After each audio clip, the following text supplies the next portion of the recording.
niruhusu kwa sababu tukihubiriwa vizuri sana na Father Peter Mwema, akina Sonko wako wamefika.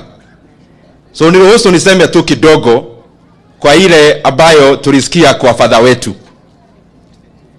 Father, umetuhubiria vizuri, lakini kuna wakati ilifika nikaona unajaribu kuhesabu the fathers who are here, na ukasema wako 9, na mwenye tulikuwa tumekaa na yeye akasema pengine ni wewe wa 10.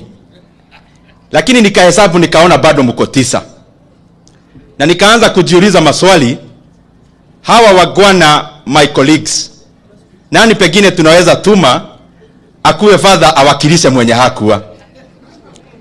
Nikaangalia on my right, nikaona Mheshimiwa Makau King'ora. Yeye kuangalia nikaona, hata nikiangalia sura nikaona anakaa Dhambi. So nikaona kama King'ora atazama na atuzamisha sisi wote. Nikaangalia hapo nyuma nikaona kuna mtu wako na sura mzuri inakaa ya Father. Sura ambayo haikai Dhambi sana, sio kama hii yangu na Mheshimiwa Makau.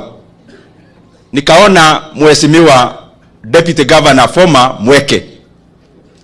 Nikaona pengine tutume yeye asikirie akuwe wa 10.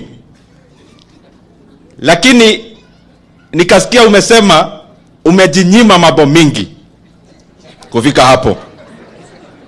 Na ukasema hata umejinyima, akasema amejinyima nini? Hawezi qualify sana hapo. Lakini sijasema kwa nini. Jagwa ni mtu mzuri, a family man. Lakini